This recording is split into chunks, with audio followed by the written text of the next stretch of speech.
नमस्ते। यहाँ पे उपस्थित सभी को मेरा प्रणाम। मैं doctor Debashish Mohanta flat K8 4th floor में रहता हूँ। आज हम सब यहाँ किस लिए उपस्थित हुए हैं ये हम सबको पता है। पिछले 2 महीने में जो भी हुआ है उसके बारे में मैं फिर दोहराना नहीं चाहता।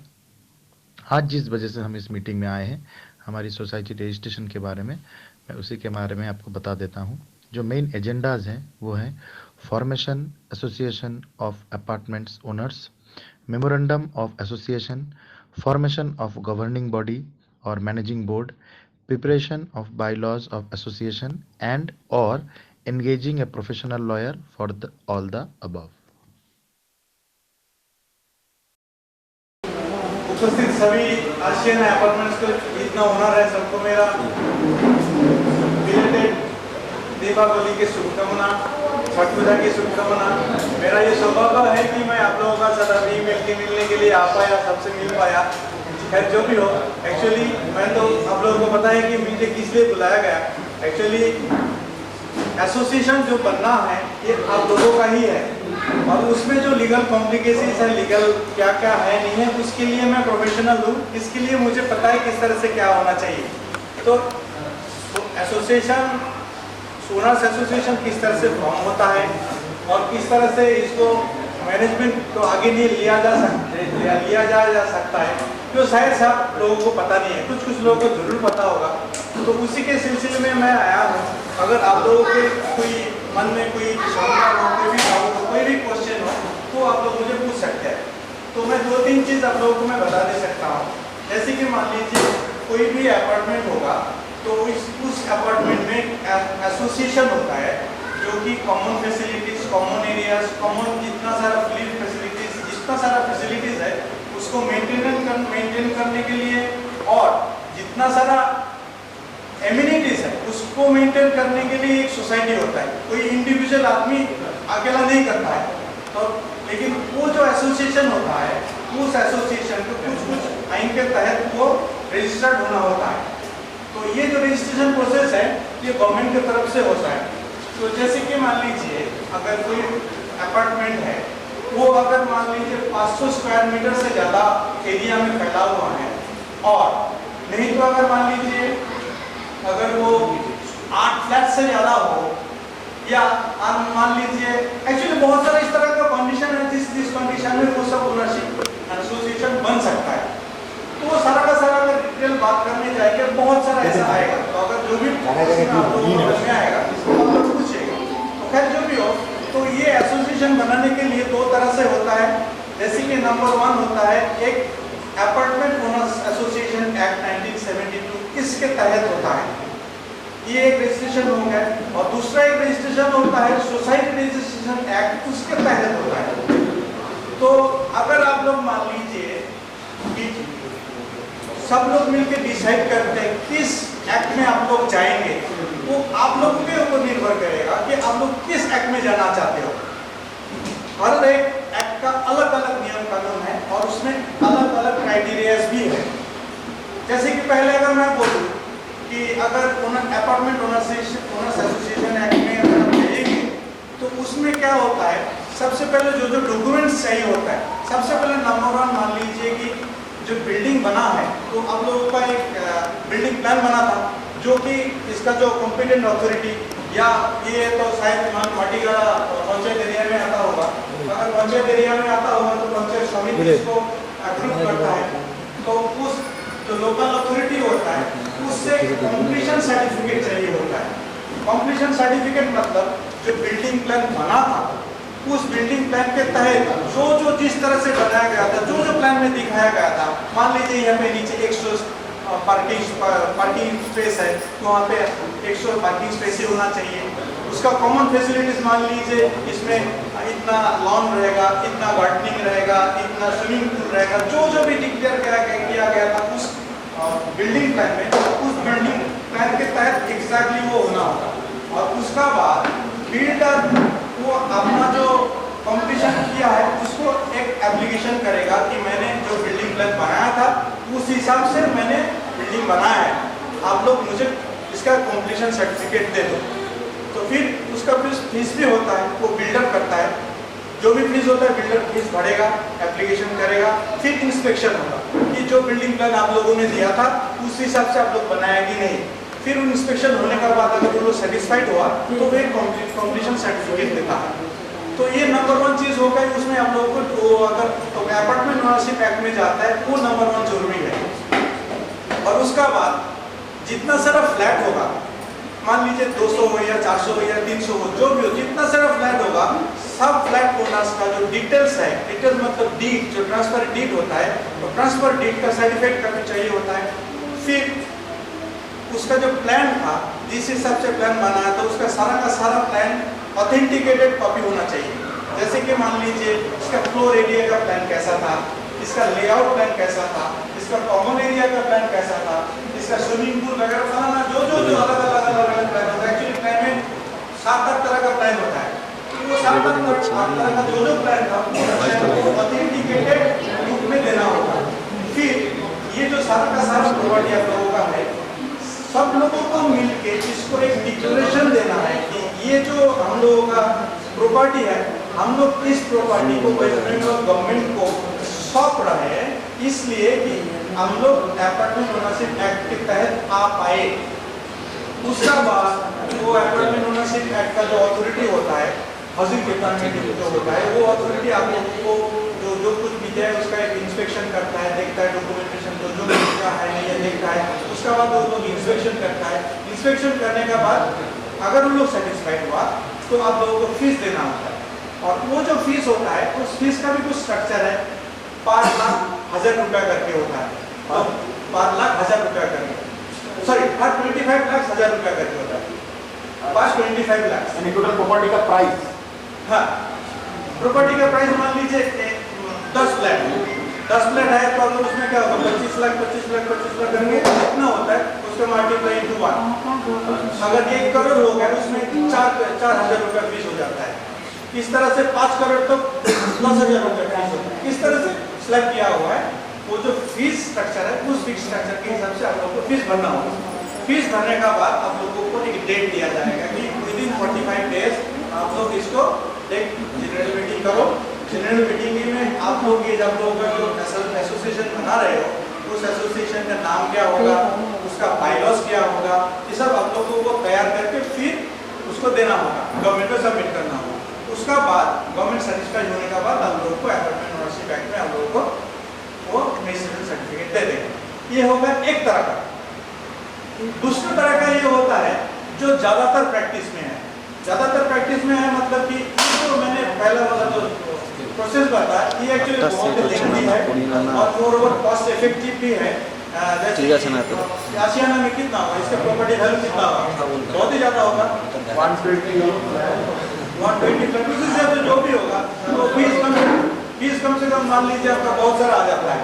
और फिर जो मेन क्राइटेरिया होता है बिल्डर नहीं दे पाता है ज़्यादा से ज़्यादा केस में, क्योंकि बिल्डर लोग जो देखा गया है, बिल्डर लोग अपना प्रॉफिट के लिए, अगर बिल्डर का कोई यहाँ पे माइंड मत कीजिएगा, जो ज़्यादातर देखा गया है, मैंने आज तक एक्चुअली मेरा 23 ईयर्स ऑफ प्रैक्टिस है, 23 ईयर्स ऑफ प्रैक्टिस में मैंने जो देखा है बिल्डर लोग बोलते कुछ और है, करते कुछ और है और दिखाते कुछ और है। इस तरह का होता है।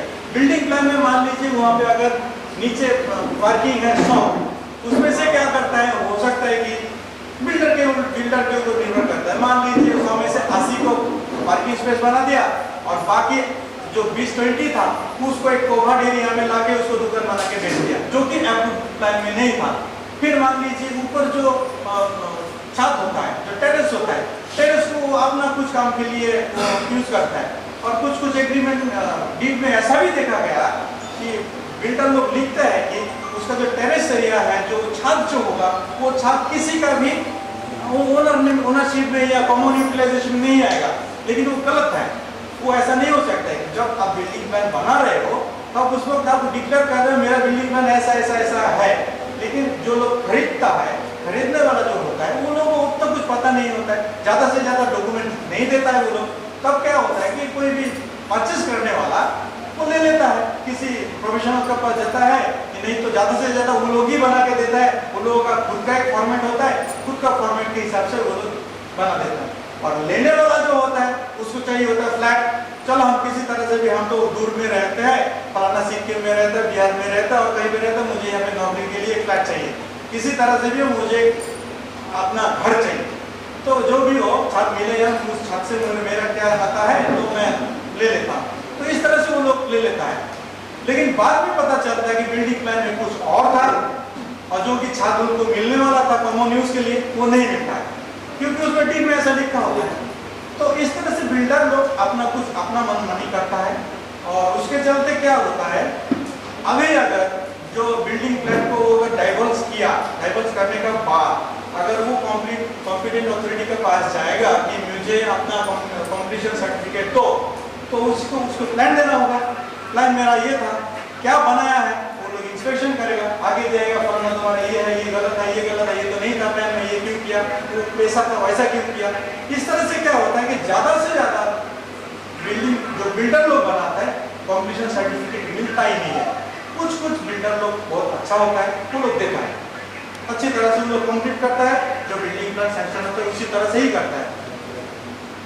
तो ये जो प्रैक्टिस है, आप लोग अगर पहला वाला जो मैं बता रहा था कि अपार्टमेंट ओनरशिप एक्ट में जाना चाहेंगे तो सबसे पहले आप लोगों को हिंड्रेंस जो आएगा मेरे ख्याल से वो बिल्डर का कॉम्प्लीशन सर्टिफिकेट में होगा। क्योंकि एक्चुअली सर मेरे पास आए थे और सर भी आए थे मेरा पास, कभी डिस्कस किए थे। तो कुछ मुझे जितना पता है, कुछ एरिया ऐसा भी है जो कि बिल्डिंग प्लान में नहीं है, उस हिसाब से बनाया गया है। तो यानी कि अगर इंस्पेक्शन वगैरह हो तो वो कॉम्प्लीशन सर्टिफिकेट आप लोगों को वो नहीं दे पाएगा, मतलब बिल्डर को नहीं दे पाएगा। तो खैर जो भी हो, अगर बिल्डर किसी तरह से उसको पैसा वैसा दे के अगर कुछ मैनेज कर पाए तो हो सकता है कि आप लोगों को कॉम्प्लीशन सर्टिफिकेट मिले। तो खैर जो भी हो, कॉम्प्लीशन सर्टिफिकेट मिलने का बाद आप लोगों का जितना सारा फ्लैट होना है सबका डिक्लेरेशन चाहिए होगा। सबको डिक्लेरेशन ये भी बोलना होगा कि हम लोगों का जो ये प्रॉपर्टी है, ये प्रॉपर्टी हम लोग वेस्ट बंगाल हाउसिंग डिपार्टमेंट को सौंप रहे हैं, हम लोग इस एक्ट के तहत आना चाहते हैं। आने का बाद कुछ जो टाइम देगा 45 डेज का, उसका बाद आप लोग अपना एसोसिएशन बना लीजिए, managing member, board of managing member बना लीजिए। तो फिर उसका बाद उसका आप लोगों का एक रजिस्ट्रेशन सर्टिफिकेट मिल जाएगा। उसका बाद आप लोग इस तरह से कर सकते हो। तो लेकिन जो मैं कह रहा था इससे पहले, जो ज्यादातर देखा गया कि वो बिल्डिंग प्लान कॉम्प्लीशन नहीं होता है, तो क्या होता है कि ज्यादा से ज्यादा सिलीगुड़ी में मैंने जितना सारा देखा है सब उस एक्ट के तहत नहीं जाता है। कॉमन इंटेंशन क्या है, इंटेंशन क्या है कि मेनली जो सोसाइटी के कॉमन एरिया, फैसिलिटीज, एमिनिटीज जो भी है उसको मेंटेन करना है। उसके लिए क्या करता है सब लोग, एक सोसाइटी रजिस्ट्रेशन एक्ट में एक सोसाइटी फॉर्म कर लेता है। उस सोसाइटी को रजिस्ट्रेशन करने का बाद वो लोग अपना एक बाईलॉज बनाता है। उस बाईलॉज के हिसाब से अपना जो सोसाइटी को उस तरह से मेंटेन करते रहते हैं। और ज्यादा से ज्यादा अगर आप देखिएगा, इवन उत्तरायण 2-3 ऐसा है, जैसे कि मान लीजिए एक नॉर्थ फेस बोल के कोई है, सिलीगुड़ी में कोई नॉर्थ फेस बोल के कोई है, उन लोगों का जो है क्या होता है रजिस्ट्रेशन हुआ है, उन लोगों का West Bengal owners association, apartment owners association act में रजिस्ट्रेशन हुआ है। उससे उसको छोड़ के ज्यादा से ज्यादा जितना सारा सिलीगुड़ी एरिया में फ्लैट है, not only in Siliguri, rather in whole West Bengal में जितना सारा है सब वो सोसाइटी रजिस्ट्रेशन एक्ट में ही करता है। अगर आप उत्तरायण में भी जाइएगा उसमें भी देखिएगा कि उसमें रेसिडेंशियल उत्तरायण रेसिडेंशियल एसोसिएशन बोल के ऐसा कुछ है, वो लोग सोसाइटी रजिस्ट्रेशन एक्ट के तहत चल रहा है।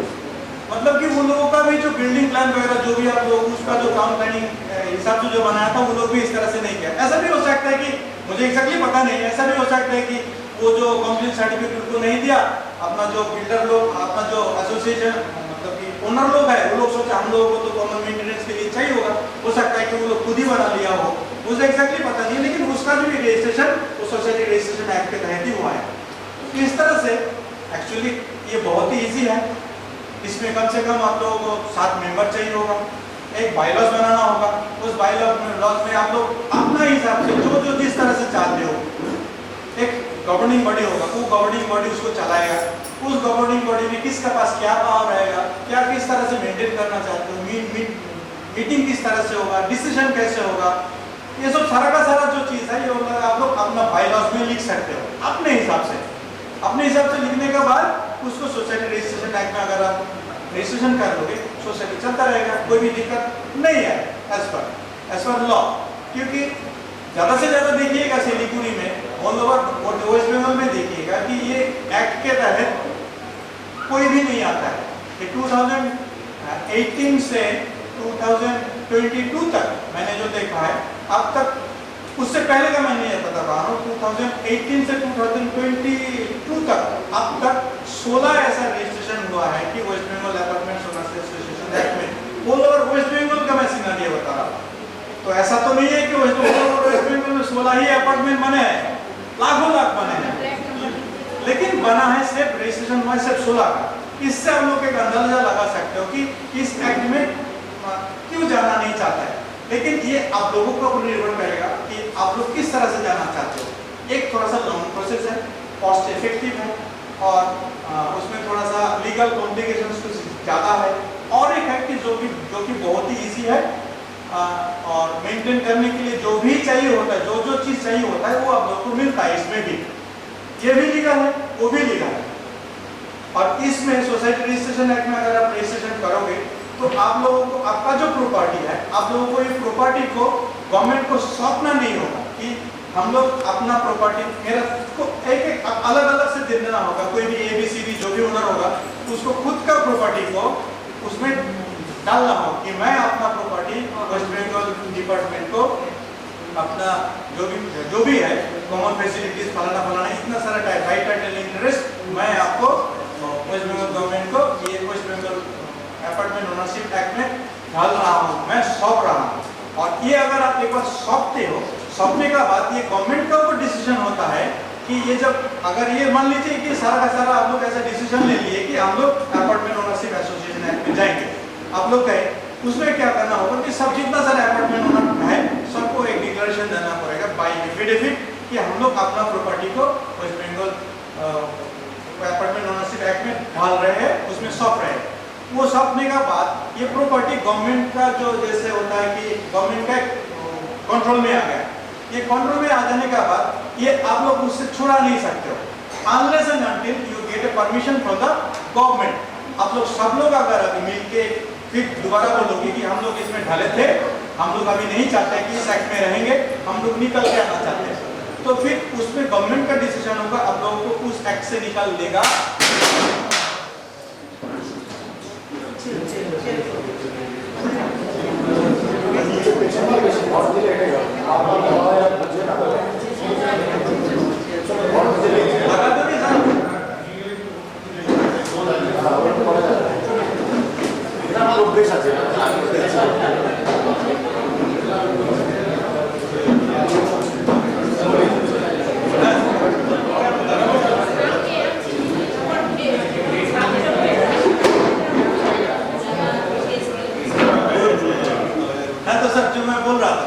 गवर्नमेंट का डिसीजन हो जाता है, आप लोगों को उससे निकालने देगा कि नहीं देगा।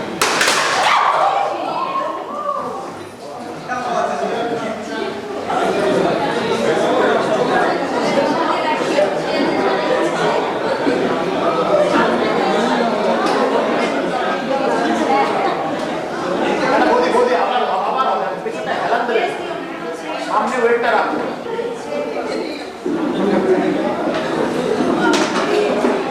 এটা আস্তে আস্তে নিচে স্লিপ করতে থাকে पाया स्लिप करते पेছন दिखे तो वेट पीछे की तरफ वेट मत दीजिएगा,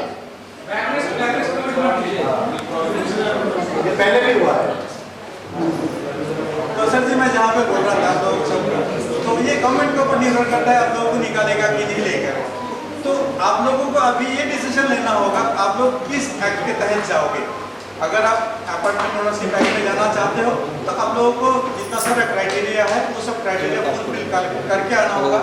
अगर आप लोग चाहते हो कि सोसाइटी मतलब कि कॉम्प्लिकेशंस कुछ ज़्यादा है तो ये आप लोगों को निर्भर करेगा, ऊपर निर्भर करेगा आप लोग किस तरह से सोचते हो।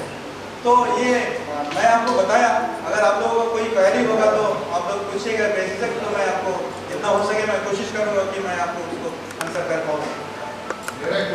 सर जी इसे सोसाइटी रजिस्ट्रेशन एक्ट बहुत पुराना जी 1961 से चल रहा है जी।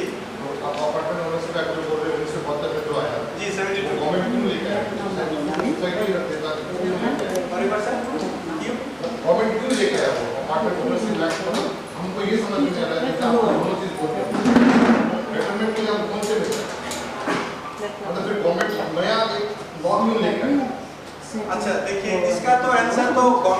पाएगा, तो लेकिन लीगल स्टेटस क्या है ये मैं आपको बता सकता हूँ।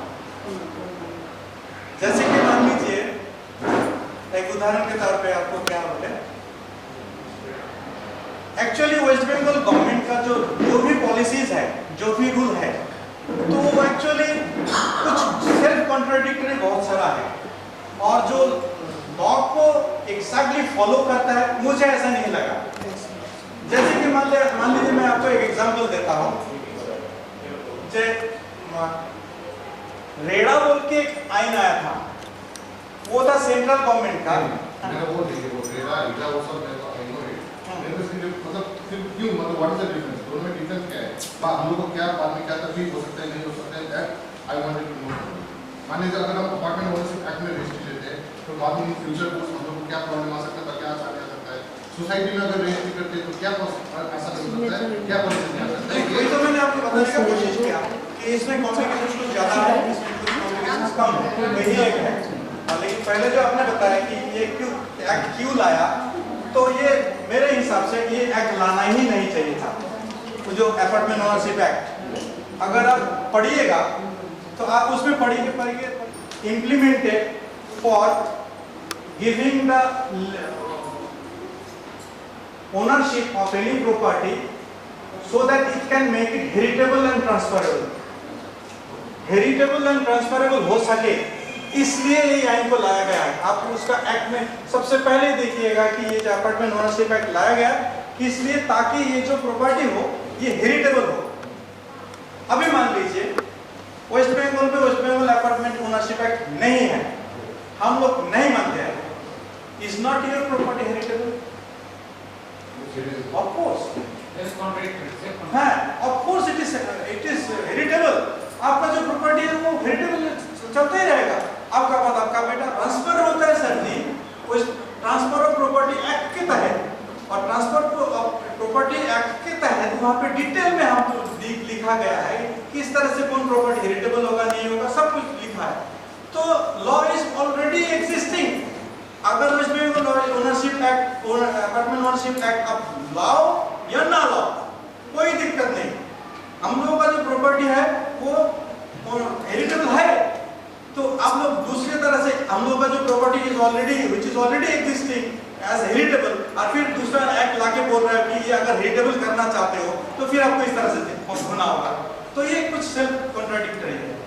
तो वही मैं बता रहा था कि ये सेल्फ कॉन्ट्राडिक्टरी एटीट्यूड है कि ये वेस्ट बंगाल गवर्नमेंट का लॉ में कुछ ऐसा ही है। जैसे कि मैं आपको हीरा का बता रहा था, हीरा ने रेरा किया था सेंट्रल गवर्नमेंट में और हीरा ने किया वेस्ट बंगाल में, सेम टू सेम।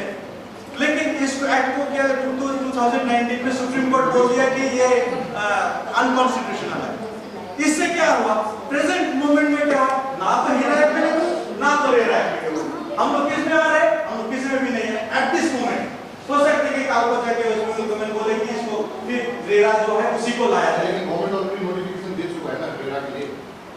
कौन गवर्नमेंट? Waste Bengal government. हाँ वो तो दे चुका है, लेकिन ये हॉस्पिटल लेकिन इम्प्लीमेंटेशन स्टेट गवर्नमेंट को बुलाया है। ये स्टेट टू स्टेट वेरी करेगा कौन इसको इम्प्लीमेंटेशन में लाएगा। और स्टेट गवर्नमेंट हम लोग वेस्ट बंगाल में गवर्नमेंट ने किया कि हम इसको नहीं मानते, वो हीरा लाया। और हीरा को जाके तो सेंट्रल गवर्नमेंट फिर केस किया, फिर सुप्रीम कोर्ट ने बोल दिया कि इसका जो एक्ट है ये अनकॉन्स्टिट्यूशनल है। मींस हीरा एप्लीकेबिलिटी वेस्ट बंगाल गवर्नमेंट नहीं लाया, और सॉरी रेरा को वेस्ट बंगाल नहीं लाया, और हीरा को सुप्रीम कोर्ट ने डिक्लेयर कर दिया अनकॉन्स्टिट्यूशनल। सो हम लोग का स्टेटस अभी क्या है, हीरा और रेरा कोई एप्लीकेबल नहीं है। बट हीरा अगर रेरा अगर एप्लीकेबल नहीं है, फिर भी हम लोग का जो भी फैसिलिटीज है, जो ट्रांसफर ऑफ प्रॉपर्टी एक्ट के हिसाब से जो भी आता है और कॉन्ट्रैक्ट एक्ट के हिसाब से जो भी आता है एप्लीकेबल है। तो उससे कोई मतलब नहीं है कि वो रहे या ना रहे। तो मैं आपको थोड़ा सा समझाने की कोशिश है, मैं आपको क्लियर कर पाया, या आपको कोई अगर डाउट है तो दूसरा कुछ अगर क्वेश्चन है। मेरा वही डाउट था, मान लीजिए आप बोल रहे हैं एक सोसाइटी रजिस्ट्रेशन एक्ट है, इसको सोसाइटी में भी कर सकते हैं, ऐसा क्यों बोल रहे हैं? सिर्फ यही जानने नहीं कर सकते हैं, मैंने ये बोला आप लोग डिसाइड कर सकते हो कि इसमें जाओगे आप दोनों में अच्छा कौन से हम लोग के लिए, तो इसमें आपका क्या है? दोनों में डिफरेंस आप लोगों को मेंटेनेंस के लिए और आप लोगों का अपार्टमेंट ओनरशिप जो एसोसिएशन वो चलाने के लिए उसमें कोई अंतर नहीं, दोनों में कोई अंतर है। आइन में अलग हिसाब से है, लेकिन उसमें थोड़ा सा क्या डिफरेंस है, वो थोड़ा सा इलाबोरेट कर देते तो फिर हम लोग को भी डिसाइड करने में अच्छा है। हाँ, जैसे कि अगर आप लोग ओनरशिप एसोसिएशन को आप What is your नहीं बोलूंगा, ये आप लोगों को डिसीजन लेना होगा, आप लोग क्या करेंगे।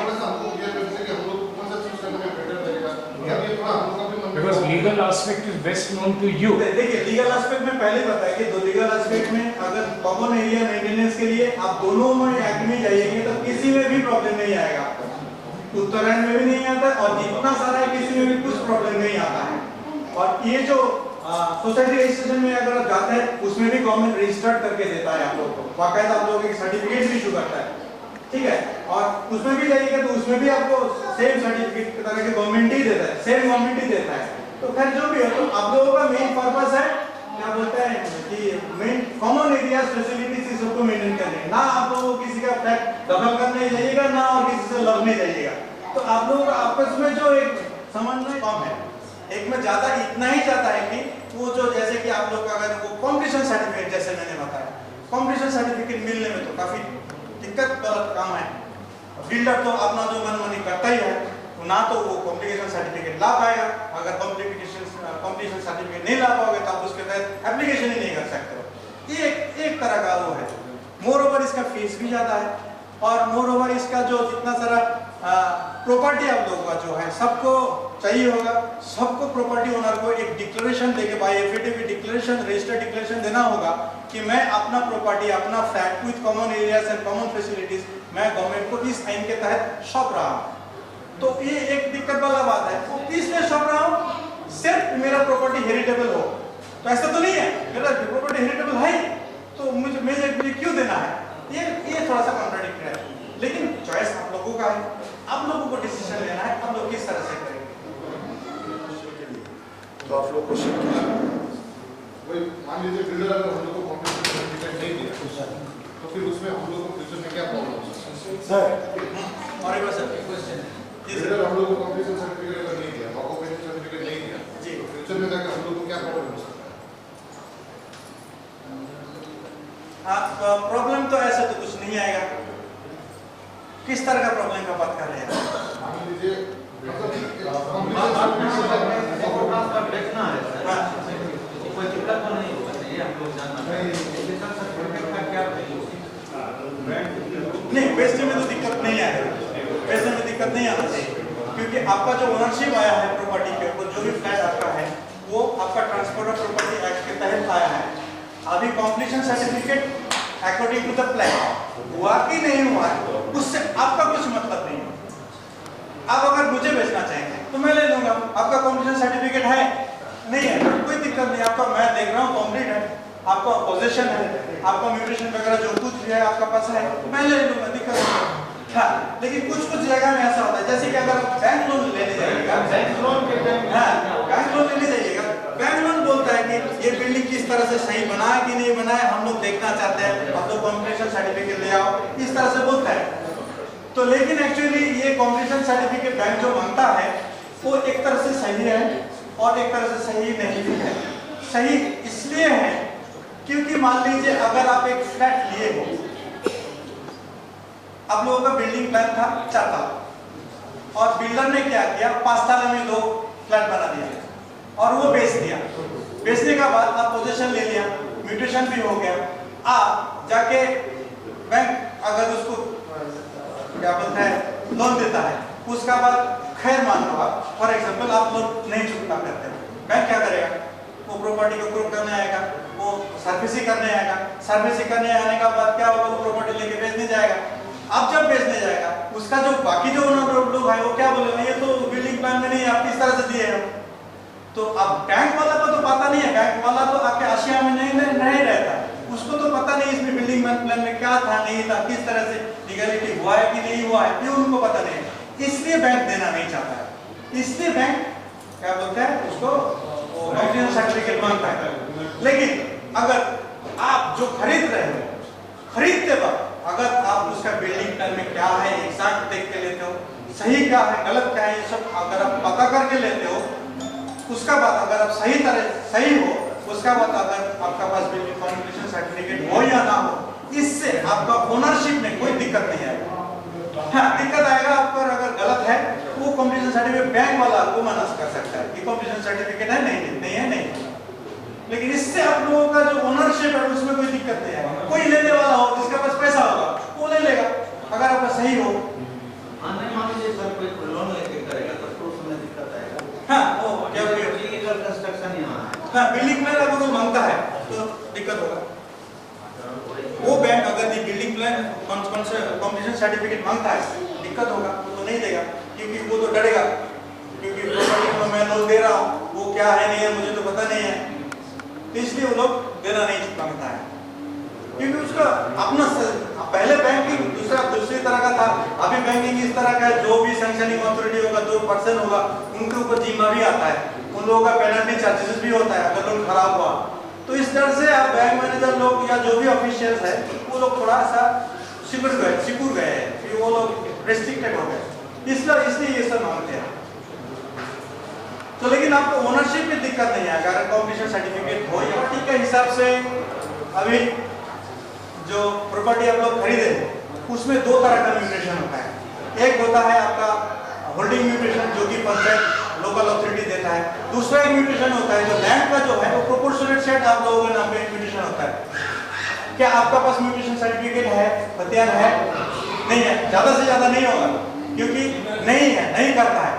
लेकिन उससे क्या आप लोगों का ओनरशिप में कोई अंतर आया? नहीं आया। उसी हिसाब से अगर आपके पास म्यूटेशन सर्टिफिकेट नहीं रहने से भी अगर जो ओनरशिप में प्रॉब्लम नहीं आता है, उसी तरह से कंप्लीशन सर्टिफिकेट नहीं होने से भी आपको कोई दिक्कत नहीं आएगा। हाँ, अभी अगर आप लोन लेने जाइएगा तो बैंक ये भी बोलेगा आपका पास म्यूटेशन है, अगर नहीं है तब करके लाइए, नहीं तो मैं नहीं दूंगा। तो लेकिन उससे तो आपका तो ओनरशिप में अंतर नहीं आता। इस तरह का चीज है, मतलब मेरा कहने का मतलब ओनरशिप में दिक्कत नहीं आएगा, लेकिन बैंक वाला हो या दूसरा कोई अथॉरिटी हो कुछ अगर हो तो उस तरह का प्रॉब्लम आ सकता है। सर एक बात, अगर हम लोग अपार्टमेंट एक्ट में जाते हैं तो हम लोगों को कंप्लीशन सर्टिफिकेट चाहिए। मान के चलते कि हम लोगों ने डिसीजन लिया कि हम लोग अपार्टमेंट एक्ट नहीं जाएंगे, हम लोगों ने सब इंडिविजुअल 128 फ्लैट ओनर से वो डिक्लेरेशन भी ले लिया, लेकिन बिल्डर हम लोगों को कंप्लीशन सर्टिफिकेट नहीं देगा। उस हालत में हम लोग को क्या करना पड़ेगा कि बिल्डर हम लोग को कंप्लीशन सर्टिफिकेट दे? नहीं, वो तो बिल्डर को तो निर्भर करेगा, वो तो आप नहीं कर सकते हो। हम उनके खिलाफ कोई अब लीगल एक्शन केस वगैरह ये सब कोर्ट नहीं जा सकते? कर सकते हो। उसका क्या प्रोसेस होगा? ना अभी कोर्ट केस करना होगा, उसको कौन करेगा? इंडिविजुअली करेगा। मतलब मैं अकेले भी बिल्डर के खिलाफ जाकर केस कर सकता हूँ, मुझे कंप्लीशन सर्टिफिकेट दो? हाँ कर सकते हो।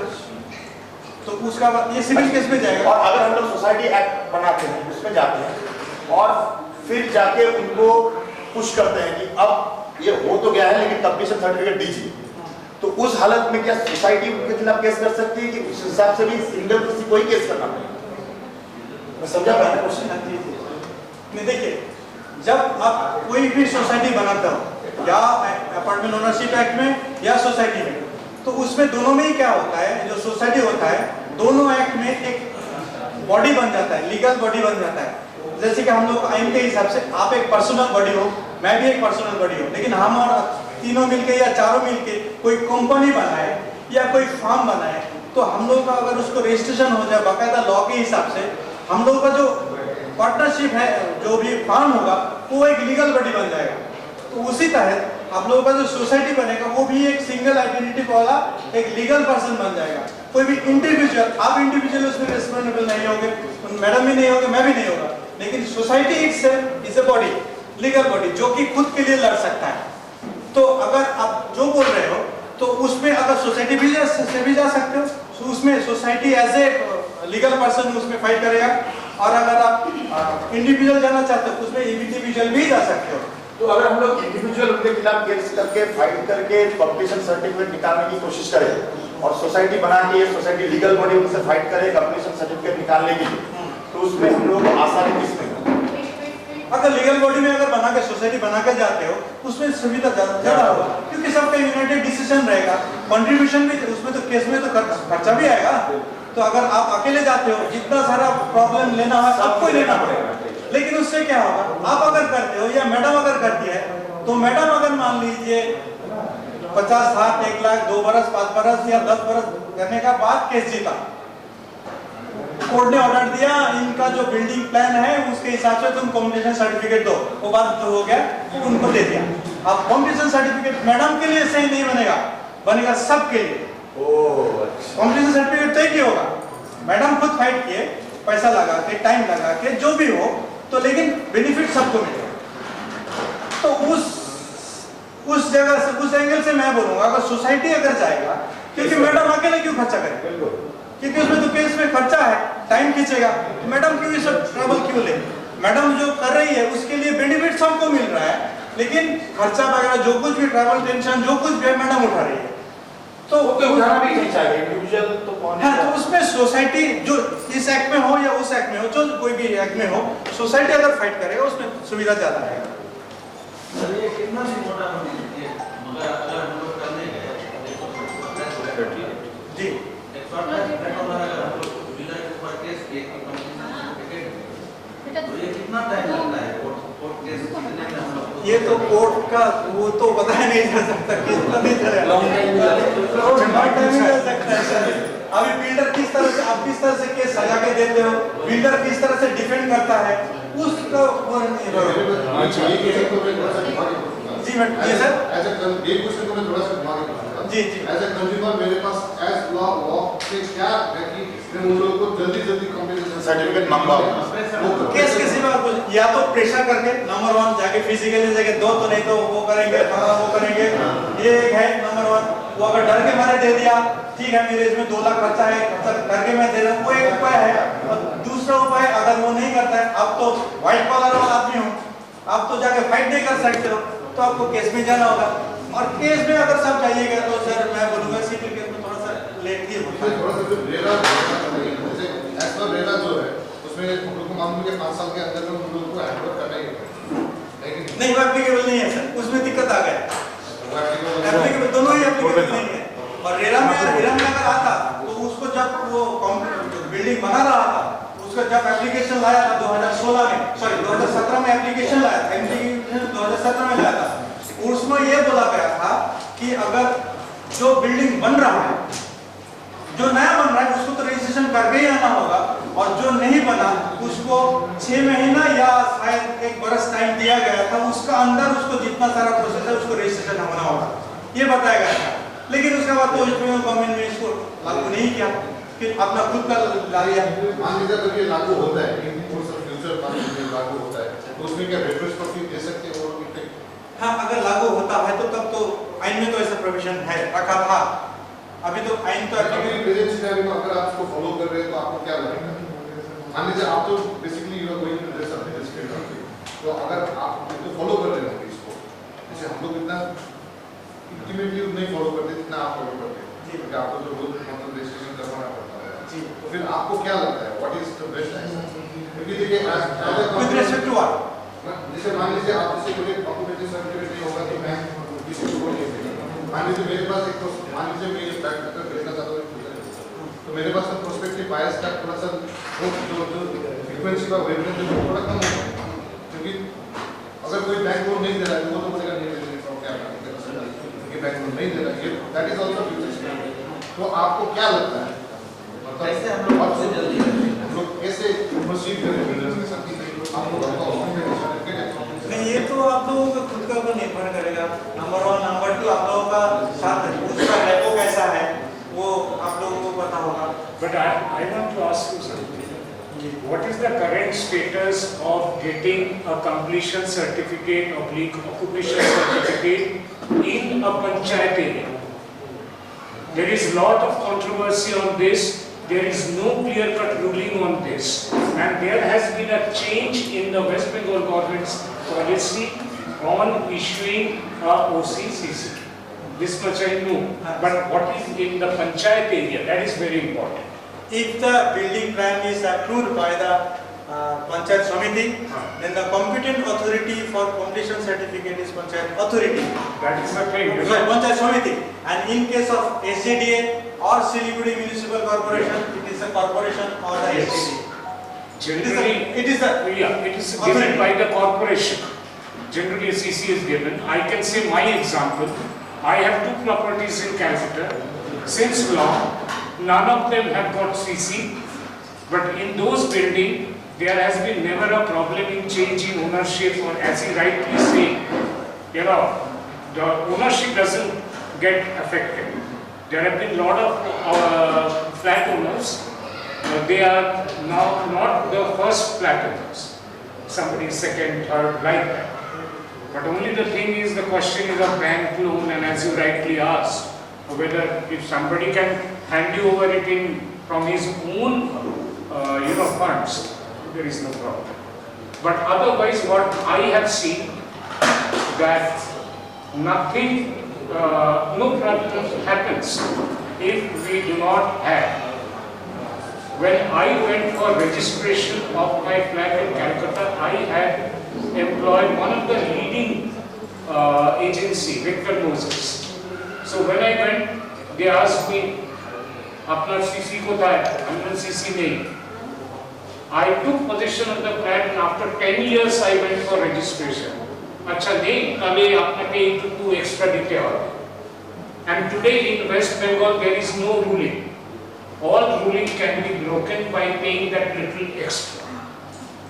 You pay that little extra, all rules are bent. That is what the situation on ground is. In adding to that, I'll say another thing, that see, as soon as the question comes whether the completion certificate is done or not, before the bank, the buyer or the seller, they say the building is not completed yet. How the completion certificate can be given? Simply, it is very simple. কারণ আমরা যখন কিনেছি, হ্যাঁ, আমাদের যখন bank loan দিয়েছে, তখন তো ওরা কমপ্লিশন সার্টিফিকেট চায়নি। না, না, That is not completed, that's what you said. That time nobody is going to ask for CC because it's a new project which is coming up. It is only the question is that you want to sell your flat, I want to buy, I want to take a bank loan, I have approached the bank. Alright, তাহলে এটা তখনও লাগু হবে। ধরা যাক যে আমি এখন কিনেছি, বিল্ডিং কমপ্লিশন হয়নি, ব্যাংক আমাকে কমপ্লিশন সার্টিফিকেট ছাড়াই লোন দিয়েছে, আমি আরেকজনকে বেচবো, তার কাছেও তো বিল্ডিংটা এখনো কমপ্লিট হয়নি, তাহলে তার লোন নেওয়ার সময় নিশ্চয়ই প্রবলেম হওয়ার কথা নয়, আমার কথা না। তাই তো? হ্যাঁ, তাহলে আমার ফ্ল্যাটটাকে বেচতে কোনোদিন প্রবলেম হওয়ার কথা নয় তো। কথা নয়, কিন্তু কি হয়, কিছু কিছু ব্যাংক ম্যানেজাররা আছে, তারা এই জায়গাটা ইনসিস্ট করে। আচ্ছা, ফ্র্যাঙ্কলি স্পিকিং, আমি একটা অ্যাকশন করতে চাই। অ্যাকচুয়ালি আমি ব্যাংকেরও এমপ্যানেলমেন্টে আছি, যেমন সেন্ট্রাল ব্যাংকের, পাঞ্জাব ন্যাশনাল ব্যাংকের, SBI এর, bank of Baroda, bank UCO bank, union bank, এই সমস্ত ব্যাংকের এমপ্যানেলমেন্টে আছে। তো এই ক্ষেত্রে কি হয়, আমাদের যেমন কোর্ট কেসগুলোও করি, ব্যাংকের যারা ডিফল্টার আছে তাদের কেসগুলো করি, অ্যাট দ্য সেম টাইম কেউ কেউ যখন লোন নেয় তাদের যে প্রপার্টিটা ঠিক আছে কিনা ঠিক নেই সেই জায়গাতেও আমাদের কাছ থেকে ওপিনিয়ন নেয়। এবং in none of my opinion I have given that the completion certificate is required. আচ্ছা, Actually, it is not required, but in this case, for the scenario of your registration in under West Bengal Apartment Ownership Act, it is mandatory. Number one condition is that আপনাকে এটা লাগবে।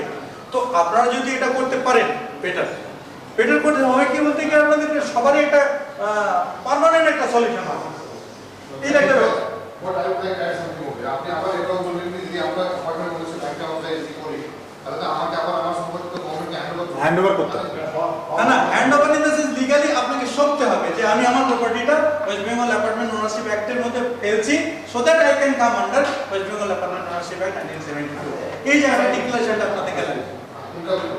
और एक चीज बताइए, मान लीजिए फ्यूचर 15 ईयर 40 ईयर बाद अगर बिल्डिंग डेमोलिश हो जी, तो बिल्डिंग को गवर्नमेंट को सौंपता है, जी, तो फिर उसका कैसे क्या हाँ, आप है ना कि फिर से रिन्यू करके 128 ऑनर है, ये पूरे जितना 3 एकड़ जमीन है मान लो, हाँ, इन फ्यूचर अगर हमने इसको गवर्नमेंट को दे दिया, जी, आप जैसे बोले ना हमने गवर्नमेंट को दे दिया अपना प्रॉपर्टी, नहीं गवर्नमेंट को टोटली दे नहीं दे, फिजिकली वो नहीं दिया, उस आइन के तहत हम लाना चाहते हैं बोल के उस आइन के हिसाब से हम लोग डाल रहे हैं। ये to make the property heritable, to make the property heritable. लेकिन अगर आप देखिएगा आपका जो डीड में होगा, डीड में अगर आप देखिएगा उसमें गौर कीजिएगा, उसमें 2 शेड्यूल कम से कम रहेंगे। कॉमन एरियाज को तो शेड्यूल रहेगा ही रहेगा, एक शेड्यूल रहेगा प्रॉपर्टी का लैंड जो है लैंड का शेड्यूल रहेगा, दूसरा शेड्यूल रहेगा जो आपको दिया जा रहा है उसमें देखिएगा proportionate undivided share into the land and landed property. मतलब दोस्तों प्रॉपर्टी अगर 10 एकड़ जमीन में है, उस 10 एकड़ में आपका जितना सारा फ्लैट है, अगर मान लीजिए 2 फ्लैट अगर 5000 स्क्वायर फीट है, उसी हिसाब से जो प्रोपोर्शनेट शेयर आता है वो भी आपको दिया जा रहा है। तो मींस द प्रॉपर्टी जो आपको जो लैंडेड प्रॉपर्टी है उसमें भी आपका undivided individual share of interest दिया जा रहा है। और इसी जगह में आ जाता है आपका जो लैंड का जो म्यूटेशन जो मैं बता रहा था, वो जो प्रोपोर्शनेट शेयर दिया था, वो प्रोपोर्शनेट शेयर आपका लैंड म्यूटेशन में भी आना चाहिए, कोई मैं इससे पहले बता रहा था। तो एक्चुअली आपको जो प्रॉपर्टी का लैंड का जो प्रॉपर्टी का जो इसका प्रोपोर्शनेट शेयर ऑलरेडी बिल्डर ने या मालिक ने ऑलरेडी दे के रखा है। कॉमन एरिया है, तो आप इसे कॉमन एरिया मेंटेनेंस का ये वेस्ट बंगाल गवर्नमेंट को हम हैंडओवर कर दे रहे हैं कि ये जो है एसोसिएशन एक्ट है, ये बोल रहे हैं आप जी, वेस्ट बंगाल गवर्नमेंट को हम दे रहे हैं। तो मेरे मतलब मालिकाना नहीं दे रहा है, मालिकाना नहीं दे रहा है, आप इनडायरेक्ट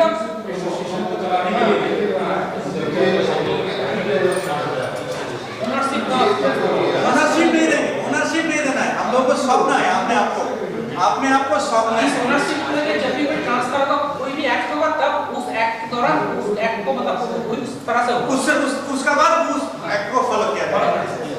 मेरा एक क्वेश्चन है जी, जैसे मान लीजिए आप बोले अपार्टमेंट ओनरशिप एक्ट में हम लोग अगर घुस गए तो फिर निकल नहीं सकते जी, नहीं एप्लीकेशन कर सकते हो। नहीं, मान लीजिए सब हो गया तो that we can not come out, लेकिन अगर मान लीजिए इन फ्यूचर हम लोग अभी सोसाइटी बना रहे हैं, किस सोसाइटी बनाते हैं? सोसाइटी रजिस्ट्रेशन है, ओके, हां, तो इन फ्यूचर हम लोग फिर अपार्टमेंट ओनरशिप एक्ट में घुस सकते हैं? हां कर सकते हैं, हम आप कभी भी कर सकते हैं।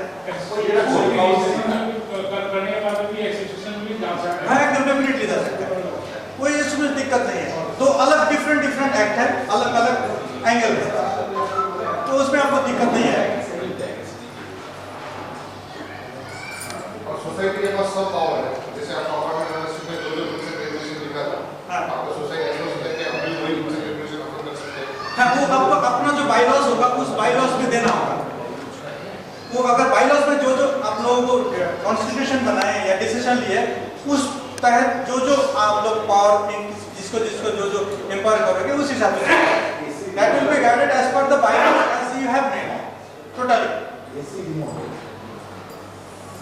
और उसमें क्या होता है अपार्टमेंट ओनरशिप एक्ट में, उसमें जो बाईलॉज का गाइडलाइन है उसके तहत चलेगा। तब उसमें भी आप लोगों को बाईलॉज बनाना होगा, लेकिन उसको मद्देनजर रखते हुए उसमें जिस तरह से बोला गया उस तरह से बना सकते हो। वहाँ पे जैसे कि मान लीजिए अगर बोलता है कि 4 मैनेजिंग मेंबर होगा, आप लोग 4 बना के 4 से 5 बना सकते हो, 6 भी बना सकते हो।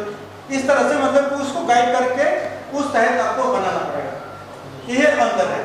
तो ये आप लोगों को डिसीजन लेना होगा सर जी, आप लोगों को आप लोग सोचिए क्या करेंगे, तो जो भी आप लोगों को मुनासिब लगे उस हिसाब से कीजिएगा।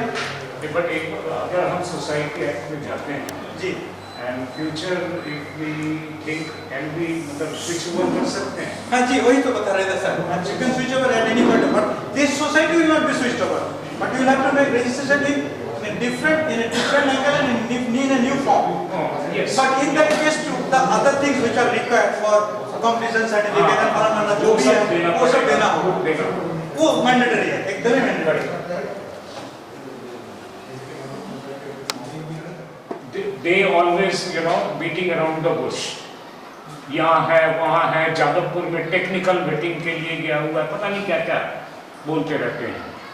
तो माइकल साहब अगर कहते हैं कि हम इस एक्ट में विदाउट सीसी हम कर सकते हैं, तो I don't know it, my personal society decision act का बता रहे हैं, हाँ, उसमें कर सकते हैं। सोसाइटी एक्ट में we keep on fighting with the builder for CC. आपने एक बार बताया था कि एसोसिएशन में रजिस्टर होने से जो केस हुआ, जो भी सुप्रीम कोर्ट ने वो नहीं दिया, easy sir sir association act में जो रजिस्टर किया सोसाइटी में नहीं दिया, सोसाइटी एक्ट में नहीं दिया, जो एसोसिएशन एक्ट में जो सीसी मतलब कॉम्पिटिशन सर्टिफिकेट के साथ में जो किया वहाँ रजिस्टर्ड हुआ, और उसी का केस अभी सुप्रीम कोर्ट में रखा हुआ है। सुप्रीम कोर्ट बोल रहा है कि ये स्टेट गवर्नमेंट का ये नहीं है, ये वो सर अलग चीज है, रेरा और रेरा बोल के एक चीज है। हाँ, उसमें एक्चुअली ये प्रोमोटर लोग जो भी वो 2 नंबर वगैरह करता है ना, और जो कस्टमर लोग जो खरीदने वाला जो ठग जाता है, इसके लिए सेंट्रल गवर्नमेंट में एक लाइन लाया था 2016 में, उसका नाम है रेरा, और उसमें बोला गया है कि एक डिपार्टमेंट होगा और डिपार्टमेंट का एक बाकायदा एक सिस्टम रहेगा आई मीन वेबसाइट में सिस्टम रहेगा और कोई भी अगर आदमी, जैसे कि मान लीजिए मैं और आप दोनों प्रमोटर हैं, कोई घर बनाना चाहता है तो उसमें क्या होगा, सबसे पहले हम लोगों का जो भी साइट प्लान वगैरह, बिल्डिंग प्लान वगैरह सब कुछ बना लेना पड़ेगा। उसका बाद हम लोगों को उस रेरा के एक्ट के हिसाब से हम लोगों को ये प्रोजेक्ट रजिस्ट्रेशन करना होगा। जब तक ये प्रोजेक्ट रजिस्ट्रेशन नहीं होगा तब तक हम लोग ये प्रॉपर्टी किसी को और को बेच नहीं सकते हैं। ठीक है, ये था सेंट्रल गवर्नमेंट का आइन। तो ये 2016 में लाया गया था बिल के हिसाब से, उसका बाद 2017 में इसको इम्प्लीमेंट किया गया था। और लेकिन उसमें ये कहा गया था कि ये सेंट्रल गवर्नमेंट का जो आइन है ये स्टेट टू स्टेट अपना कब लागू करेगा नहीं करेगा, स्टेट अपना हिसाब से करेगा।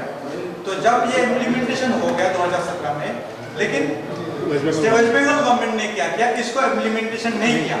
उसमें पावर दिया गया था स्टेट गवर्नमेंट अपना हिसाब से स्टेट में एप्लीकेबल करे, वो अपना डिपार्टमेंट भी नहीं बनाया, इसका इम्प्लीमेंटेशन भी नहीं किया।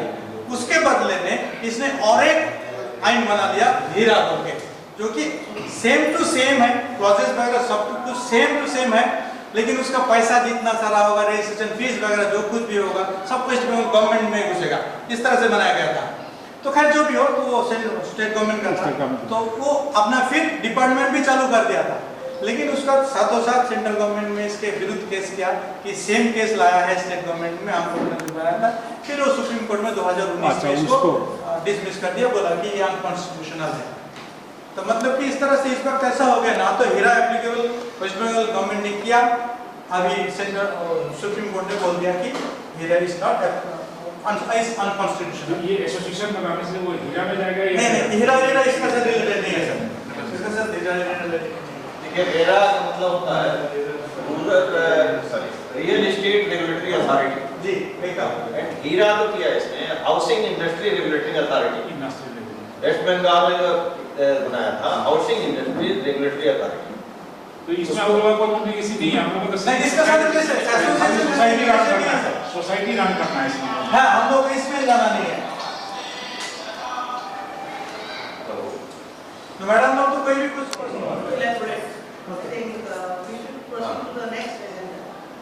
okay, so like first of all, as I said, let me discuss later also. No, मतलब अगर क्वेश्चन आवर मतलब इस पॉइंट पे खत्म हो गया है तो फिर हम लोग नेक्स्ट पॉइंट पे जा सकते हैं, नहीं तो क्वेश्चन जब तक खत्म नहीं होता इसलिए फिर तक नहीं होता। तो फिर ये हम लोग डिस्कस करते हैं कि इस पॉइंट पे और किसी को कोई क्वेश्चन है कि नहीं। अच्छा सर, ये सोसाइटी रजिस्ट्रेशन एक्ट के चार्जेस बोलते कि सर रजिस्ट्रेशन फीस को भी कम हाँ অনেক অ্যাপার্টমেন্ট ওনারশিপ একটা একদম আপনাকে টেবিল করে দিয়েছে, ওই 25 লাখ টাকা 1000 টাকা করে দিতে হবে। সোসাইটি তো ওইটার হিসাবে কোনো কিছু টাকা পয়সা বেশি কিছু নেই। না না, ওইটা তো কিছু দিতে হবে না, ওইটার সাথে সম্পর্ক নেই। ওটা তো ট্রান্সফারের সময় একটা রেজিস্ট্রেশন অ্যাক্ট অনুযায়ী আপনাকে কিছু টাকা পয়সা দিতে হয়, যেটা গভর্নমেন্ট ভ্যালুয়েশন আছে সেই গভর্নমেন্ট ভ্যালুয়েশনের উপরে 5% কিংবা এটা পঞ্চায়েতের 5% আর 1.1% আপনাকে রেজিস্ট্রেশন পেমেন্ট, 6.1% আপনাকে টোটাল ফ্ল্যাটের ভ্যালুর উপরে স্ট্যাম্প ডিউটি আর রেজিস্ট্রেশন ফিস দিয়ে কিনতে হয়, সেটা কেনার সময়। এটা সোসাইটির সাথে রিলেশন। মানে এটা আমাদের কমন সোসাইটি রেজিস্ট্রেশন অ্যাক্ট। আরে ম্যাডাম মানে খরচাটা আমাদের সোসাইটি রেজিস্ট্রেশন অ্যাক্টে কম হবে। হ্যাঁ, ডেফিনেটলি এতে কম হবে। तो अगर अपना डिसीजन तो फिर मैं फर्स्ट जो पॉइंट था कि हम लोग रजिस्ट्रेशन में जाएंगे, लेकिन किस रजिस्ट्रेशन में जाए हम लोग को ये डाउट कि किसी भी रजिस्ट्रेशन में हम लोग जाएंगे तो उसमें आगे चल के हमको कोई लीगल प्रॉब्लम तो नहीं होगी। और लीगल प्रॉब्लम में सबसे ज्यादा लीगल प्रॉब्लम ये कि फ्लैट हम लोग जब बेचेंगे तब हमको कोई प्रॉब्लम है, बाकी और ज्यादा मुझे लगता नहीं कि बाहर से कोई आके कुछ चेक करेगा। तो मुझे जो लगा ये है कि हम लोग को कंप्लीशन सर्टिफिकेट चाहिए, कभी ना कभी चाहिए, लेकिन फिलहाल के लिए अगर हम कोई सोसाइटी बनाते हैं तो उसके लिए अगर रजिस्ट्रेशन एक्ट में जाते हैं सोसाइटी उसमें नहीं चाहिए, लेकिन उनसे हमको कंप्लीशन सर्टिफिकेट लेना है किसी हाल में, उसको उनसे अगर हम कंप्लीशन सर्टिफिकेट लेना है तो या तो वो भाईचारे में देंगे या फिर मुझे केस करना पड़ेगा या सबको मिलकर केस करना पड़ेगा। और लेकिन हम सब मिलकर केस करें ये केस ज्यादा तगड़ा बनेगा। और उसके लिए भी अगर सोसाइटी हो हमारे हाथ में तो वो केस हम ज्यादा अच्छी तरह से उनके साथ लड़ सकते हैं।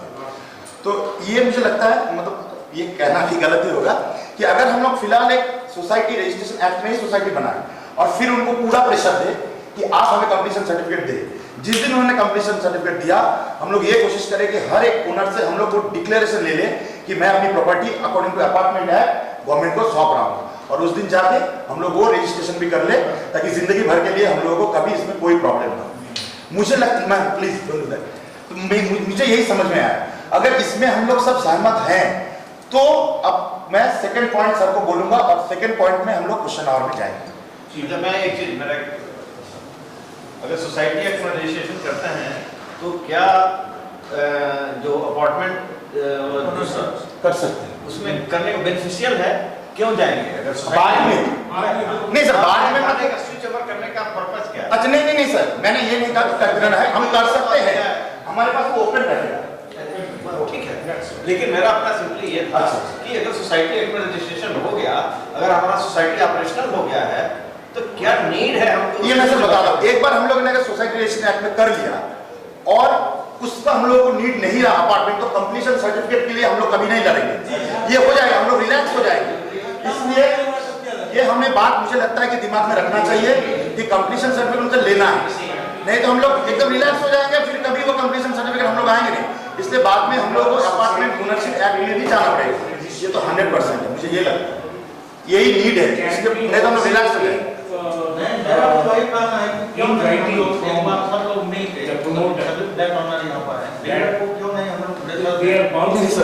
ये तो मतलब हाउस डिस्कशन है, वो देता भी है, नहीं वो तो उसका it is the competent authority to give the completion certificate. So the question of going to Calcutta and whatsoever, it is not correct. It is fine. वो ये बोलता है कि हमने इसको इनिशिएट किया हुआ है। सरकार बताने का बात ही नहीं, सवाल है फेक बोल रहा है। सबसे पहले कि लीगली प्रमोटर हमको सीसी देने का वो है कि नहीं कमिटमेंट, तो उन्होंने कहा कि यस। अब हम जाते हैं और प्रमोटर से मांगते हैं, तो वो हमें अभी तक तो तिलक से जब भी मैंने बात किया है वो मेरे को यही बोलता है कि sir it is under processing, हमने अप्लाई किया हुआ। तो मेरा सवाल ये था माइकल साहब से कि अब वो हमको एक लिखित में देता है, राइटिंग में, कि we have applied for CC, it is under processing, as and when वो हमको मिलेगा हम आपको हैंडओवर कर देंगे, तो हम वो लेते हैं। अब ये राइट अप का तो माइकल जी का कहना है कि यस वो हम जो है कोर्ट में उस टाइम दे सकते हैं कि इन्होंने कमिट किया था कि हमें सीसी देंगे और इतना टाइम निकल गया है, आज तक इन्होंने सीसी दिया नहीं है, फिर जवाबदारी उनका है।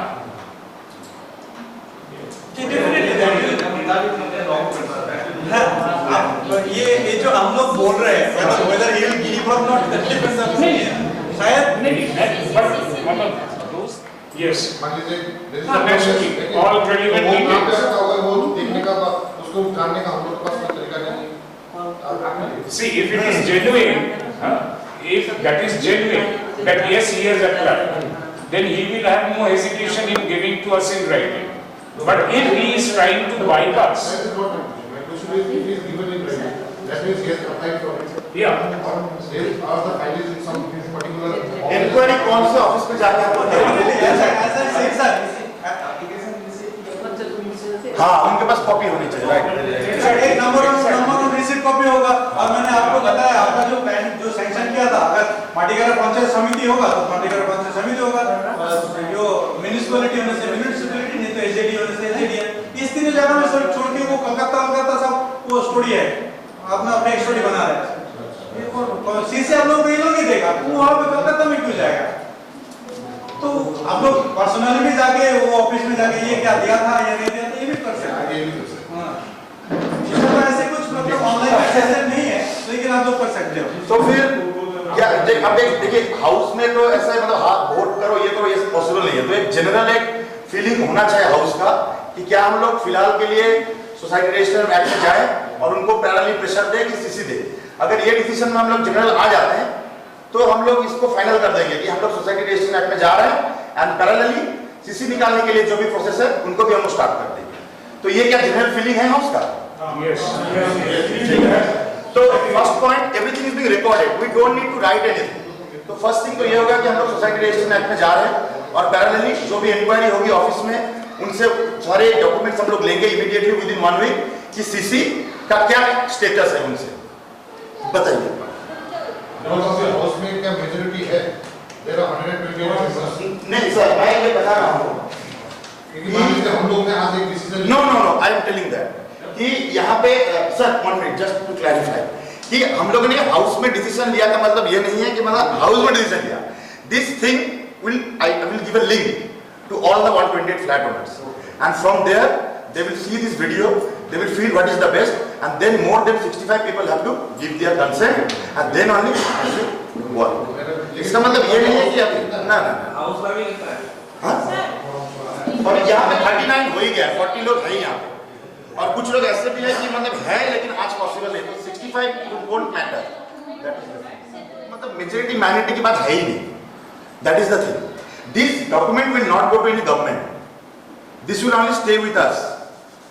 ये बात है, इसलिए मतलब अगर हम लोग वो सोचेंगे कि मतलब majority that is the thing, लेकिन फिर भी 65 लोगों का सिग्नेचर अगर हमारे पास यहाँ पे रह जाएगा तो 65 क्या 70 80 90 दैट हाँ बिल्कुल उसके बाद हम ये लिंक भेज दें जी बिल्कुल एग्जैक्टली। तो फिर अब सेकंड पॉइंट था ये कि memorandum of association. Sir memorandum of association क्या है आप कैंडिडेट को बता दीजिए। মেমোরেন্ডাম অফ অ্যাসোসিয়েশনটা হচ্ছে যে আপনাদের যে সোসাইটিটা ফর্ম করছেন সেটার ফর্মেশনের জন্য একটা हाँ जी जी जी। तो वो मेमोरेंडम ऑफ एसोसिएशन जो होता है आप लोग जो सोसाइटी फॉर्म कर रहे हो उसके लिए एक फॉर्मेट होता है, फॉर्मेट होता है लीगल एक डॉक्यूमेंट होता है, उसको मेमोरेंडम ऑफ एसोसिएशन बोलते हैं, जिसमें आप लोग एक सोसाइटी फॉर्म कर रहे हो, उसका नाम क्या दोगे, उसका रजिस्टर्ड ऑफिस कहाँ होगा, उसका जो गवर्निंग बॉडी होगा वो कितना मेंबर का होगा, मान लीजिए 2 7 हो 8 तो 100 जो भी हो वो डिसाइड करोगे, उसमें सबका नाम रहेगा, ये फलाना इस प्रेसिडेंट, फलाना इस वाइस प्रेसिडेंट, फलाना इस कैशियर, इस तरह से बोल के, और उसका बाद आप लोग जो जो कुछ बने उसमें दो मेंबर भी हो सकता है, इस तरह से एक बॉडी बना के वो जो फॉर्मेशन होता है उस फॉर्मेशन का जो डॉक्यूमेंटेशन है उसको बोलते हैं मेमोरेंडम ऑफ एसोसिएशन। वो मान लीजिए 6-7 पन्ना का होता है, वो 6-7 पन्ना में वो सब सारा का सारा चीज that you people are forming the society बोल के एक वो डिक्लेरेशन है। सर ये मतलब ये ड्राफ्टिंग कौन करेगा? ये ड्राफ्टिंग लीगल पर्सन ही करना सही रहेगा ताकि वो करेक्ट रहे। A drafting committee can be formed. Ma'am? A drafting committee can be formed. Ma'am, this is the third point. First thing, no I memorandum. think the drafting should be done a person who is competent because the legal aspect Yes. is known only to the concerned legal person.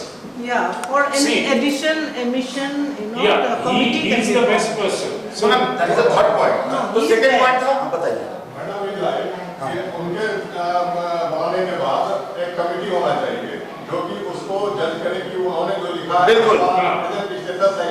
Next point था मेरा कहने का मतलब था कि initial जो drafting है वो मतलब मिस्टर माइकल हमें बना के देते हैं और फिर हम लोग उसको देखते हैं कोई अगर एडिशन या ऑल्टरेशन करना है। Sir, to make it clear one thing, sir, I will not make the committee.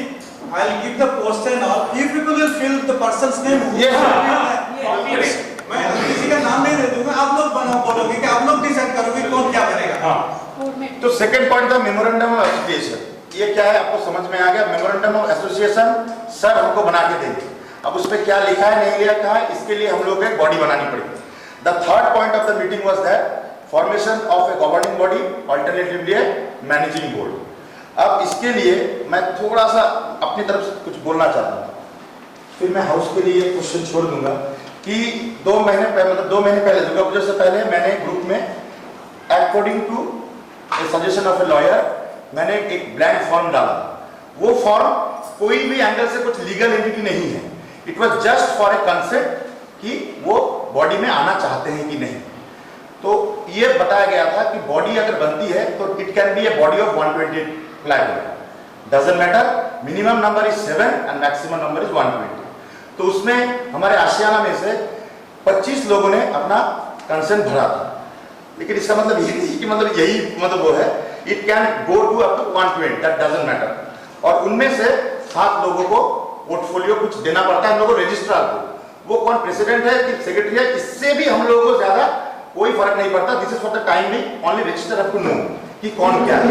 तो मैं एक बार आपके परमिशन से वो 25 लोगों का नाम एक बार पढ़ देता हूं, उसके बाद I will give this session, question hour शुरू हो जाएगा। विजय प्रसाद एले, A5 सेकंड फ्लोर। नहीं ठीक है, वो मैं पढ़ देता हूँ क्योंकि मुझे पता है यहाँ पे बहुत लोग, पहले पढ़ लेता हूँ उसके बाद। विजय प्रसाद एले, A5 second floor. Rajeev Kumar Roy, K2 first floor. Kundan Kumar, N2 fourth floor. Poonam Das Ray, A6 second floor. Debashish Mohanta, K8 fourth floor. Suresh Sharma, N4 fourth floor. Ajay Kumar Vishnu, N8 fourth floor. Diliram Sharma, N3 fourth floor.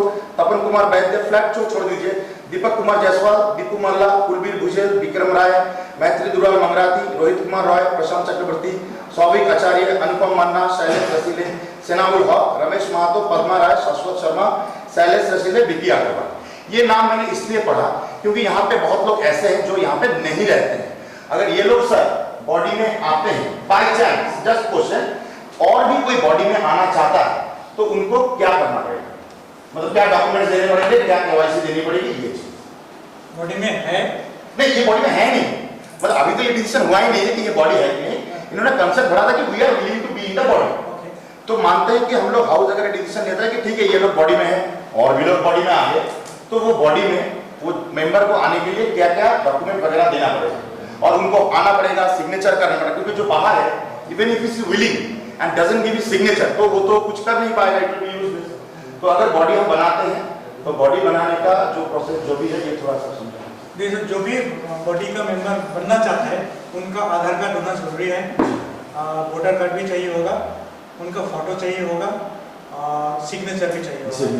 ये 3 चीज। कोई बाहर है अपना सिग्नेचर समहाउ भेजता है स्कैन वैन करके, इज इट पॉसिबल कि और कुछ वो रजिस्ट्रेशन प्रोसेस के लिए कुछ डॉक्यूमेंटेशन होता है, उस डॉक्यूमेंटेशन में जो कुछ भी चाहिए होगा उसका ऊपर ही सिग्नेचर होगा, ओरिजिनल सिग्नेचर होगा। तो अगर आप लोग उसको वो डॉक्यूमेंट उनको रखना चाहते हो जी, किसी भी हालत में सिग्नेचर जरूरी है। तो और मेंबरशिप कोई भी हो सकता है, कोई दिक्कत नहीं है, लेकिन आप लोग जो मैं ये बोलूंगा कि आप लोग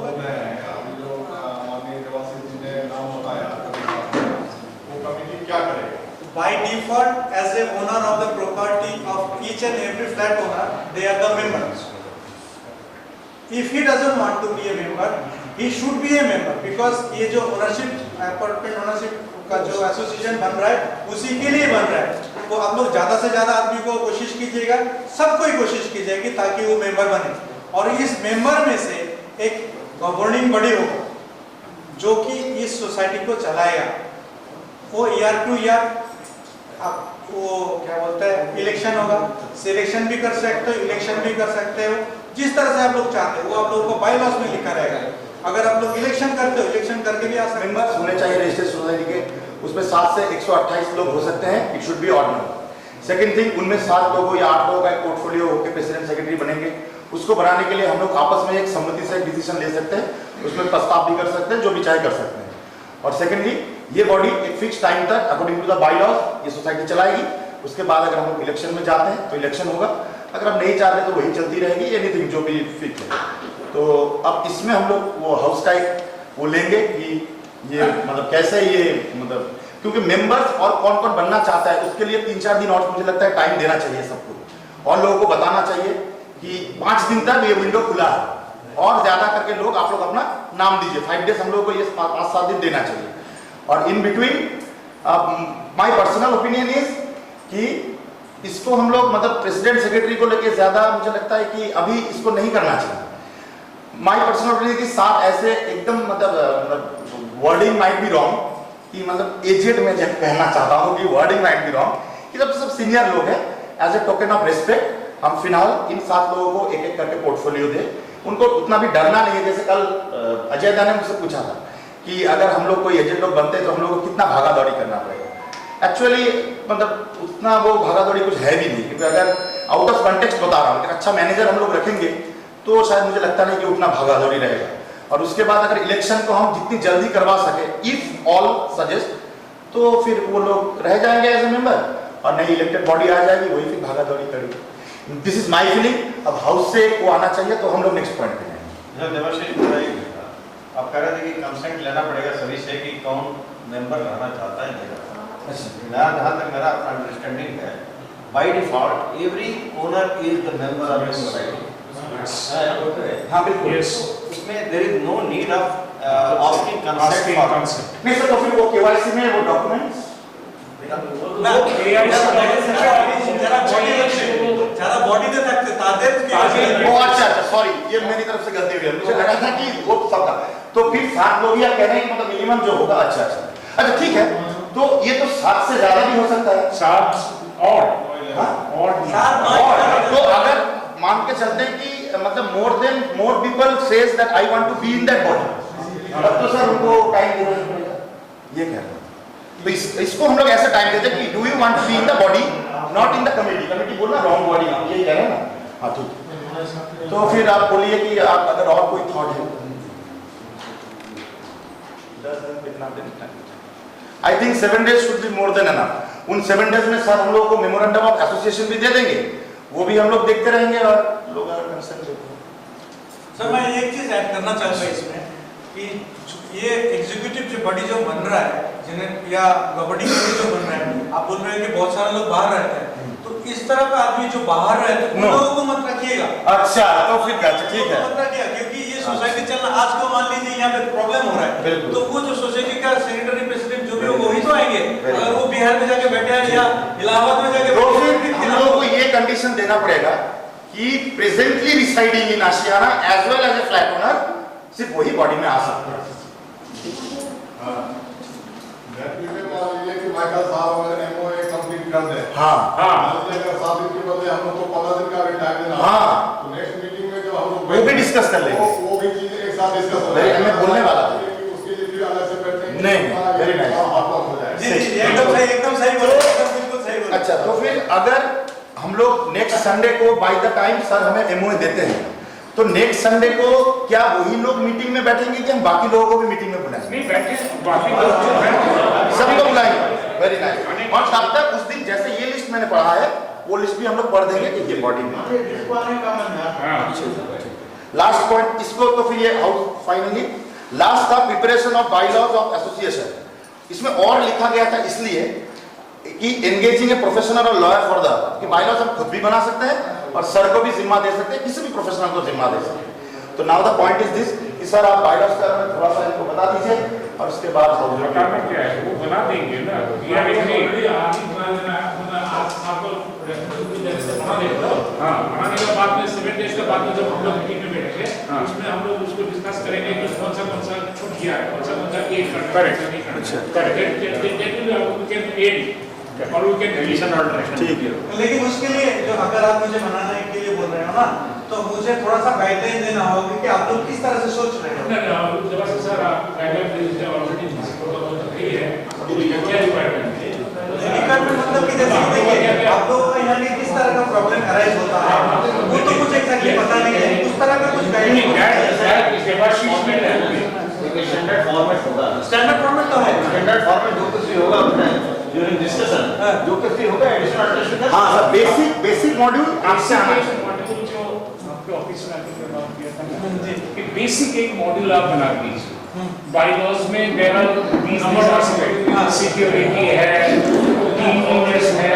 ये टाइम हम लोग 7 दिन ना करके 15 दिन करते हैं, क्योंकि ये बायलॉज सर हमें देंगे, फिर हर एक बंदा उसको पढ़ेगा, अपना सजेशन देगा।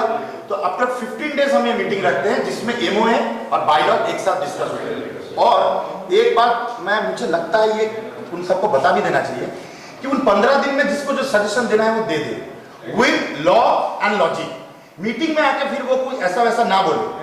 वो अगर तब तक सर को हम लोग भेजते जाएंगे, जो वहां पे कटता जाएगा उसको हम लोग लेके फिर मीटिंग में डिस्कस नहीं करेंगे। बायलॉज बहुत होगा, उसको अगर हम क्रॉस करेंगे मीटिंग तो शायद 2-3 दिन निकल जाएगा, मुझे ये लगता है। लेकिन वास्तव में अगर वो लॉजिक मतलब एक्सप्रेस करे अपना मैसेज कभी कंक्लूड नहीं हो पाएगा, नहीं हो पाएगा। नहीं, नो नॉट दैट। सपोज कि मैंने बोला कि स्विमिंग पूल में नहाना है, तो किसी ने बोला कि स्विमिंग पूल में टोपी पहन के नहाना है, then this for example immediately that point I will send to sir sir either will discard it कि this is not per law, और सर बोलते हैं कि हाँ टोपी पहन के ही लाना है, तो दैट विल ऑटोमेटिकली इंक्लूडेड। क्योंकि मीटिंग में आके टोपी पहनो ना पहनो करने जाएंगे तो उसमें हम लोग लड़ मर के कभी खत्म नहीं कर देंगे। I think so, this is my thought. बोलिए। ऐसे नहीं करके ना सारे पॉइंट्स को कंपाइल कर एक साथ सर को भेजो। बिल्कुल, क्योंकि सर एक पॉइंट से रिव्यू करेंगे उससे बहुत टाइम जाएगा। तो आप एक विंडो ओपन कर दो कि हम 15 विंडो दे रहे हैं। हाँ, जो भी फीडबैक देना है इन विदिन दिस 15 वो डेज व्हाट्सएप में देगा, बाकी सब पढ़ पाएंगे, वो पढ़ पाएंगे। फिर आप जो कंपाइल करके अच्छा टोटल फीडबैक सबको फीडबैक में मिला सर, ये सर फिर सर ये प्रोसेस ठीक है नहीं, या तो आपको बताना पड़ेगा, मतलब आपके लिए कंफर्टेबल है कि नहीं आप ये बताइए। तो मेरे लिए थोड़ा सा डिस्कम्फर्टेबल आप कंफर्टेबल वाला बताइए। तो ताकि मैं ये चाहूंगा, एक्चुअली प्रोफेशनल लोग हम लोग ऐसे होते हैं, जैसे कि मान लीजिए एक इशू आया है जिसको मुझे सॉल्व करना है या इस पे काम करना है, तो मान लीजिए सब कुछ सोच के, पॉइंट ऑफ लॉस एंगल सब कुछ सोच के मैंने 1-2 दिन सोच के मैं स्टार्ट किया काम। स्टार्ट करने के बाद मैं थोड़ा बहुत लिखा, उसके बाद मान लीजिए 1-2 दिन में कंप्लीट कर लिया। उसका बाद एक बीच में दूसरा एक पॉइंट आ गया कि इसको इस तरह से करना है, तो फिर मेरा जो थॉट प्रोसेस था वो चेंज हो जाएगा, और दूसरा दिन और एक आया तो इस तरह से चेंज होता जाएगा। तो वो जो सर बोल रहे थे कि कॉम्प्लेंट में मुझे दीजिए, वही आप लोग एक बार में मुझे दे दीजिए, उसका बाद में एक साथ तब तो ये और भी एक्सटेंड हो जाएगा। एक चीज है व्यवस्थित हमारा वाला है कि सब पहले बैनर वगैरह देते हैं जी, 7 दिन के अंदर हम लोग को देते हैं। उसके बाद हम लोग ओपन हाउस में इसको another 4 days के लिए डालते हैं कि जिनको भी जो सजेशन देना है वो देते हैं।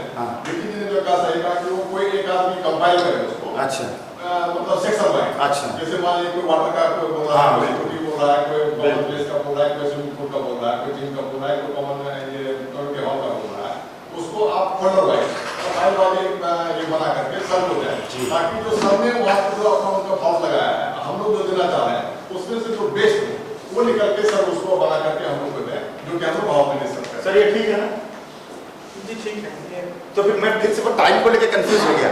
तो हम लोग क्या 15 दिन बाद बैठेंगे एमओए को लेके और वो कैंडिडेट्स को लेके, और ये कितने टाइम में हम लोग लेंगे ये बाइलॉज वाला को? 7 दिन।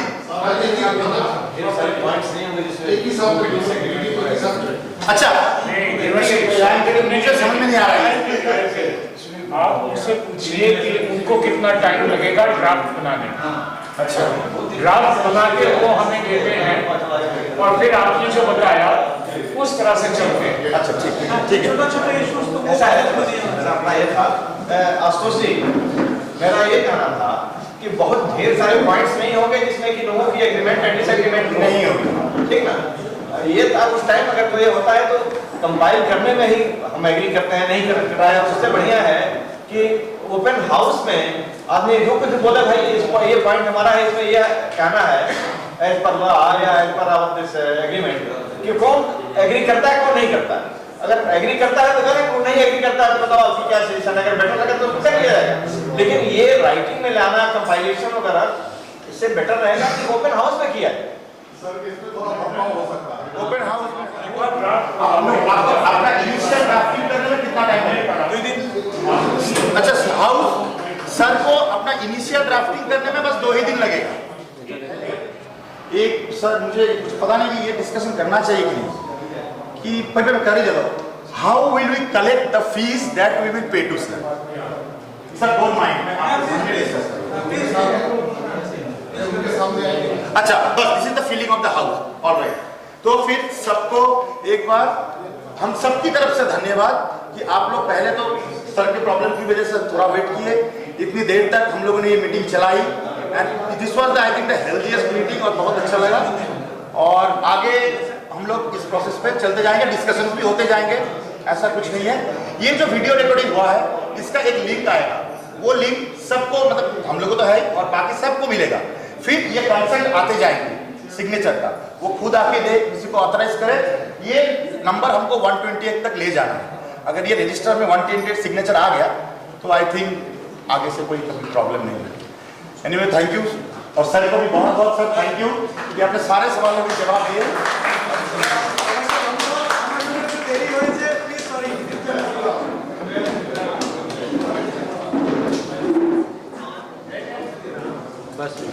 किसी ने साइन नहीं किया है तो काइंडली एक बार साइन करें।